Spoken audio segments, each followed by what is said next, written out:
आज की इस क्लास के अंतर्गत कक्षा 9वीं विषय विज्ञान का अध्याय 1 है आपका हमारे आसपास के पदार्थ।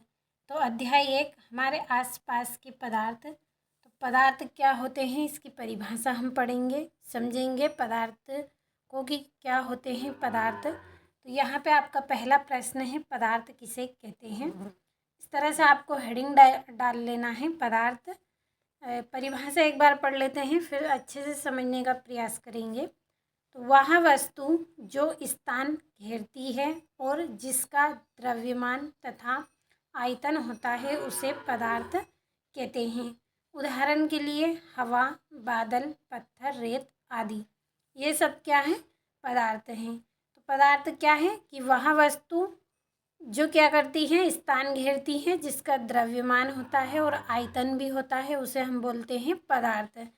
अब देखिए, द्रव्यमान का मतलब क्या होता है कि किसी पदार्थ में किसी वस्तु में मौजूद पदार्थ की मात्रा, उसे हम बोलते हैं द्रव्यमान। आयतन का मतलब होता है कि लंबाई और चौड़ाई। मान लीजिए हमारे पास यह क्या है, एक चार्ज है, तो यह क्या है, एक पदार्थ है। यह पदार्थ कैसे है, क्योंकि यह बहुत छोटे छोटे कणों से मिलकर बना हुआ है। अगर हम इसको तोड़ें तो हमें इसके कण देखने को मिलेंगे, लेकिन बहुत अधिक हमें इसको तोड़ना पड़ेगा, जब जाकर हम इसके कणों को देख सकते हैं। पत्थर है, पत्थर को यदि हम तोड़ेंगे तो उसके छोटे टुकड़े होंगे, फिर उससे ज़्यादा छोटे टुकड़े, और इसके बाद मिट्टी बनेगी, फिर और छोटे कण इसके होंगे। तो इस तरह से ये सब क्या है, पदार्थ हैं। तो यह चार्ज है, यह क्या है, हमारा एक पदार्थ है। क्यों है पदार्थ, क्योंकि देखिए इसका द्रव्यमान है। अगर इसको हम नापें, अगर इसका वज़न नापेंगे तो हमें इसका वज़न भी देखने को मिलेगा। इसको मैंने यहाँ पे रखा है, तो इसने क्या है, स्थान घेरा हुआ है।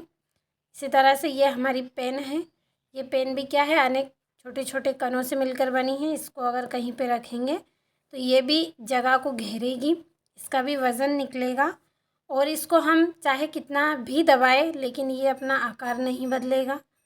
तो इस तरह से ये क्या है, एक पदार्थ है। पदार्थ के अंतर्गत कुर्सी, टेबल, किताब है, कॉपी है, मोबाइल है, ये सब वस्तुएं क्या हैं, हमारी पदार्थ हैं, क्योंकि ये सब क्या हैं, बहुत छोटे छोटे कणों से मिलकर बने हैं। इनका अपना द्रव्यमान है, इनका आयतन भी निकलता है, और ये स्थान भी घेरती हैं। तो इन सब को हम क्या बोल सकते हैं कि ये सब क्या हैं, पदार्थ हैं।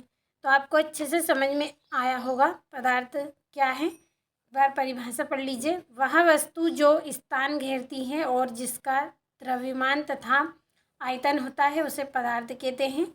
हवा भी क्या है, पदार्थ हैं। बादल, पत्थर, रेत आदि, ये सब क्या हैं, पदार्थ हैं जो स्थान घेरते हैं और इनका द्रव्यमान और आयतन भी होता है। तो मुझे उम्मीद है आपको परिभाषा अच्छे से समझ में आई होगी। स्क्रीनशॉट ले और अपनी नोटबुक में नोट करें और अच्छे से कंप्लीट करें, और आगे प्रश्नों में हम डिटेल में पदार्थ के बारे में अच्छे से समझेंगे। अभी आप परिभाषा को अपनी नोटबुक में नोट करें और अच्छे से कंप्लीट कर लें।